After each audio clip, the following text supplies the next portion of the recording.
Shake your body, baby. I know you can't control yourself any longer. Come on, shake it. Road Warriors, Leroy. That's what we said about this season. Kings of the road. Excuse me? Kings of the road. On Sundays. Couple road dogs. In March. Dunks and Bam. Couple road. Man, you know what? I was watching Bam last night, and I'm like, wow, he's good. He has an advantage on a lot of guys on the basketball court. And I say, man, I hope he learns how to shoot. I hope so too, but I like seeing that little. I like seeing that mind roll into. It's time to take over. Like I like seeing him take those steps. I mean, I'm gonna be honest with you. He can get to the rim. It seems like that first step. He's so quick. He can get there easier than Butler. Yeah. Like, you know, and so the ball was in his hands at the end of the game. He was making good decisions. The only thing that I would say is that his game will take that next step, which has already taken an incredible step.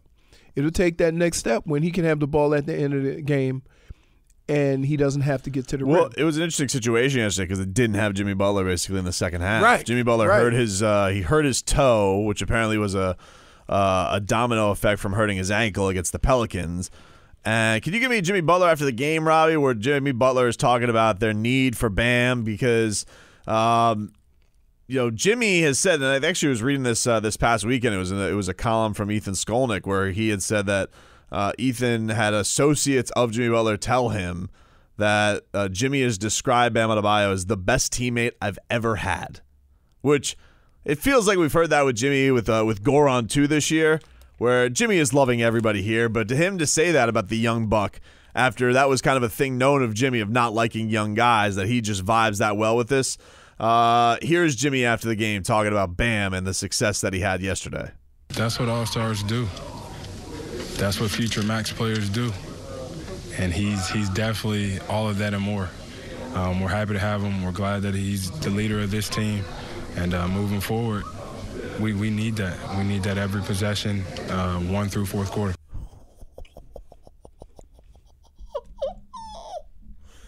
Wow. Future max player. I bet you Pat Riley's got to be not happy about that one. He knows. What? He knows. What? Now he's going to Wait. Listen. Wait. Whoa. What? He gave max money to Hassan Whiteside. He did. Yeah, but he tried to nickel and dime with Dwayne Wade. So. Yeah, but he knows. That was at the end, right? I'm not saying Dwayne should have got a max contract. Listen, I'll tell you one thing. That max may be shooting up too because this is a good chance that maybe Van's making all defense. Like this is, he's raking in the cash soon, man. This dude is good. Hey, Robbie, he gave a max contract to. He was drunk. Okay, but let me ask you this: a man who gave a max contract to Hassan Whiteside, if he even haggles about a max deal with Bam, this city will lose it. Yeah. Tough thing is going to be that he has to give a max to Bam and Duncan Robinson. Duncan, no. Shooters. Really? Yeah. No. Klay Thompson made a lot of money, man. Dip. Klay Thompson was in his 6th or 7th year when he got a max deal. Yeah. Dunks is his 3rd year? It's coming quick. No. It's the 2nd year. Second year. Yep. Promise you, here's what's going to happen. Bam's going to get the max. They're going to go give Dunk the early money. They can't. Well, next year they don't have to give him the early money because they could just have him for $1.5 million next year. They signed a lot of these guys early. No, they did. No doubt. Him and Kendrick Nunn. Right. So. But man, this is great. Now, the best thing is yesterday, Bam. I think there's 2 things you love about Bam Adebayo. There's a lot of things you love about Bam Adebayo. I love that he's awesome. I love that he plays hard. I love that when you cut him open, he bleeds heat culture. Here's why you like him. I also love him. I also love him because he's apparently trolls. He's a what? He's just a troller. I don't know if he's a troller. Yes, you do. I don't know if he's a troller. Yes, you do. I love him because he apparently is everybody's favorite player in the NBA. And yesterday, after the game, after the Heat beat the Wizards and Bradley Beal was awful, he gets a Bradley Beal jersey. Bradley Beal signs the jersey for him. And instead of just taking his jersey, he decides to stick the knife into the Washington Wizards fans and wear the jersey in the post-game press conference backwards so everybody can see the name Beal, and it was tremendous. Robbie, can I get Bam on Bradley Beal? Because this is just great. Because all the Wizards fans in my Twitter mentions are freaking out because he wants to be here. He wants to be He's like that guy. It's still real to me, damn it. He's like that wrestling fan. That is the Wizards fan. He still wants to be a wizard, damn it. Listen, let me tell you something. Nobody wants to be a wizard. Nobody. Okay? Not Gilbert Arenas. Not John Wall. Not Michael Jordan. Nobody wants to be a wizard. It sucks. You want to know why it sucks? Your team sucks, and all the Heat fans take over your building saying, "Let's go Heat. Let's go Heat." They do that everywhere. I'm amazed at that. Yeah, but it's a special type of saucy in D.C. And so he not only takes your best player's jersey, he wears it backwards to mock your media and say, "Hey, guess what? He wants to come here. We're getting him. We'll make the moves." Now, it may be awkward for baby goats, but don't worry about that right now, okay? They'll be lucky if they get the goats at this point. All right, we got him. We got him over a barrel here, Leroy. So Bam, he's getting the love from Bradley Beal. Bradley Beal's giving him the love. Yep. He's like, I mean, this guy, I got respect for him. He's tremendous. I love him. I don't know if he said he loved him, but he says he respects him. All-star. That's self-explanatory. You know, he's a specimen. You know, with the way he's built, and Coach Spo has ultimate confidence in him. His teammates do too. You know, he plays like a guard almost, and a big body. So you know, he's very versatile. You know, he's a huge piece of their team. So I respect him in every way for sure.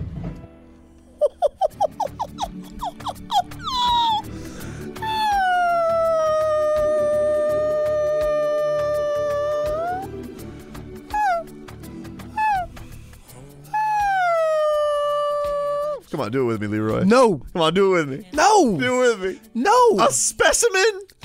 And he called Spo Coach Spo. That's respect. You want to know why? That's his future coach. I still call coaches coach. We're getting all the orcas. The only coach I never call coach, Yeah. Bo. Really? You just call him Because Bo? everybody call him Bo. You think like Bo's just shorter. this reminds me of the scene in Free Willy where the kid and Willie get to know each other and they're looking at each other through the glass up and down. That's what I see Bam and Bradley Beal doing. Like they're both, doing each other's motions. It's a beautiful thing. It's a beautiful thing. I don't call them whales anymore. I'm after orcas. They're killer whales. You know, the whale is gone. They're not as good anymore. The orca is what I'm after. I want you to picture Pat Riley yesterday at his beautiful desk in his office picture him with a harpoon in hand and he's sharpening it, but sharpening it with almost one of those pool chalk things. It's like that. Like he has like a little flint to That's you. That's not him. Nobody else does that but you. Nah, they do that. Oh, my goodness. Nah, they do that. Are you kidding me? How much respect can Bam get? Giannis, Beal, everybody loves him. You usually get that respect when you're really good. He is really good. Right. He's really good, and everybody wants to play with him. You think? Jimmy's saying, best team I've ever had, all right? Or he's telling associates that, all right? Wait. Associates. Hold on. Associates. Let me get this straight. So, you're telling me Yeah, that nobody's actually heard Jimmy say that, right. but sources have said Jimmy has said that to somebody else. And you running with that multiple people. And you running with that as news? Good enough for Skolnick, good enough for me. Oh my goodness. Boy, we live. Well, I don't know. When that Dwayne Wade $10 million offer, that was good enough for Skolnick, but I don't know if that's good enough for you. That was Fugazi Skolnick. I don't believe that offer. This is good Skolnick. I believe this. I got to tell you, the things that people get excited over I'm so excited. are amazing. Who would think you'd be this excited about a March win over the Wizards? But it's not just a win over the Wizards. It's what it stands for, Leroy. It's a moment. It's a moment. You have Jimmy up there. His foot's all hung up on the. He's got court toe, and you got a tough night. A tough night sledding, and Bam just sighs. It's my game. Takes it over, takes Bradley Beal's jersey and wears it right in front of Washington media just to rub it in their face. Like a puppy that peed on the carpet, just rubbing their nose in it. I love it. Let's get the headlines. This is WAXYAM South Miami and WSFS-FM HD2 Miramar, a radio.com sports station. So I started the Heat slump busted on the road yesterday, 100-98. Just a road slump buster. Oh, you use it as a verb? Slump buster. I mean, they were on a nasty slump on the road. I mean, the Cavs, Hawks, you name it. They lost on the road. Knicks. It's been some rough ones. Let's not forget Friday. Put it behind. Pelicans. Put it behind you. I mean, when we would bring up the Cavs and the Hawks and the Knicks, the Pelicans seemed like, The Pelicans loss didn't bother me at all. It was one of those games where I thought it was one of those games where it was a dumb loss in that I thought the Heat played well. Just some little execution here and there that didn't go right. Ton of turnovers. Ice cold from three if your name wasn't Duncan Robinson. I liked the way Miami played that game outside of the turnovers, but they caused a lot of turnovers too. They caused a lot of havoc. New Orleans is very athletic. They're very talented. So they're very talented. Right. Very, very and talented. Jay Crowder got elbowed in the face. Oh, Jay Crowder. I mean, he got Bones Jones right in the face by Zion. He's in concussion protocol. Jesus. By the way, it was odd. I saw him warming up yesterday, taking shots. I figured if your face is that hurt, I don't know if he's warming up. I don't know how bad his face is hurt, but I saw him warming up to taking jumpers before the game. I don't know. Like if he was going to play. I don't think he was going to play. I know everyone he was already ruled out before that, but I'm like, maybe he was this just guy's shooting shots. He was just getting loose. There's not a lot of music blaring. It'll be all right. Yeah, I was in the background as they throw it to Eric Reed in the pregame. You see Jay Crowder out there just taking threes in full warm up attire, ready to go. What else you got, Robbie? Yeah, Duncan Robinson though he did have another 7 3-pointers. Come on, man, this dude is awesome, Leroy. Mm-hmm. He's done with my shenanigans. He's like, I get it, man. The Heat are good. You're happy. I get you. What do you want to talk about? You want to talk about your guy LeBron? Does that make you happy? Nah, I mean, I'm good. They got to win yesterday. You know what sucks? Hold on. Oh, dude, he was demonstrative, beating the hell out of the Clippers. Let me, by the way, when dude wants to play defense, he can get it done. Sure. Can everybody calm down? Like they're talking about it on our stations in this building. What do you mean? The radio stations. Ooh, LeBron said he's not gonna play if they not play for coronavirus. I said, listen, do you he wouldn't play in front of his actual fans. We can't have conversations. Basically, what he was doing was he was appeasing the fans. That's it. Yeah, he was Hulk Hogan. Right. Putting the Right. hand to the ear. We play for the fans. That's except when you don't play for the fans in front of your former team. Except when you don't play in front of the Heat fans. Not your fans. We were his fans. No, but when he made that, he said for the fans. He said in general, and everybody. He didn't just say Laker fans. Again, are we not smart enough to understand that this became a huge story? Like, come on, man. We can't be that shallow, really. Oh, we know he's gonna play. Of course we know. Why is it a big story anywhere? That's LeBron. Okay, but great. How come I got out of that when I heard that? Ooh, sucking up to the fans. And then Kemba Walker doubled down. He said, he would rather the games be canceled than to play the games without the fans. Yeah, it sounds like they don't want to. Too late. Damage is done. When the first person says it, everybody else can't pile on. Right? You can't pile on. I'm sure he's asked. I don't think he's he's not. He's just, by the way, I stand with LeBron. I'm not playing for coronavirus. I'm sure somebody said, hey, did you hear what LeBron said about coronavirus? And he goes, yeah, I'm not going to. I'd rather us cancel the games. It's kind of like LeBron sends out a mass email. I got to play for the fans. I ain't playing if there's no fans, and then everybody else replies to the mass email. LeBron has takes, man. Remember, he wanted Commissioner Manfred to stop ruining the game. He's a big baseball fan. You know. I will respond to this question up top. Leroy, have you ever had to do slump buster after a bad NFL game? Funny you should ask. I spent half of my career as the slump buster. So I don't know what you mean. Well, what about better days in Minnesota? You guys didn't have the Lions? We never had a bad run? They never had a slump. I went to the playoffs every year. I went to the playoffs every year. There was never like an 0-2 start? Need a little pick me up. In fact, when I got there, the team was like 5-4, and we finished 10-6 because I was balling, so never needed. Nope. Steamrolling. Never. The second half of my career was slump buster free. What else you got, Robbie, under their headlines? Oh, yeah. Apparently, the Carolina Panthers, they are preparing for a tank this season. What? For Trevor Lawrence. What? Well, they can't do this because this is endangering players' lives, okay? Leroy, if the Carolina Panthers do this plan of tanking for Trevor Lawrence, they are going to kill. This is murdering players. Murder. What is the new guy's name? Rule? At Rule. How about you follow the golden rule? Don't kill your players.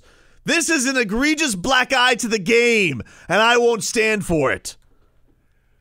I won't stand for tanking. Who made you the... Oh, no. I will not stand for the Carolina Panthers besmirching the NFL. All right?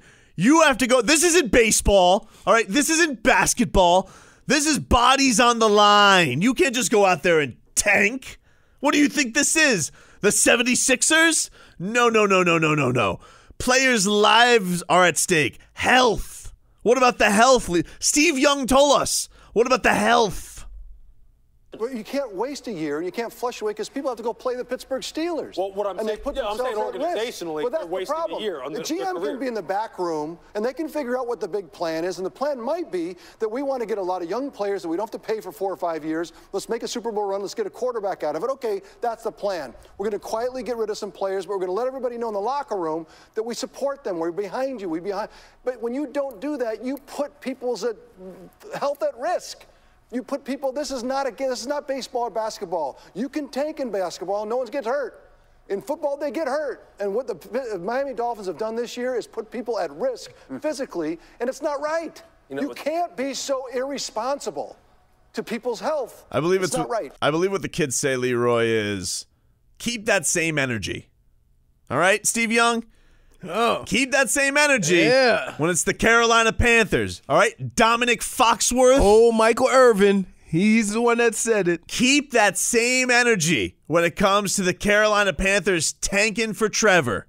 Because I heard you guys swagger up there every single morning or before every Dolphins game about what bastards the Miami Dolphins were for trying to set themselves up for the future. I will say this, Dominique did backtrack. Oh, thanks for backtracking after the fact. No, he did it. He did it before that. When he's a defensive back. He knows how to backtrack, Not fast enough. Did you see that video footage of him getting choo-chooed? Toot-toot. Anything else, Robbie? Toot-toot.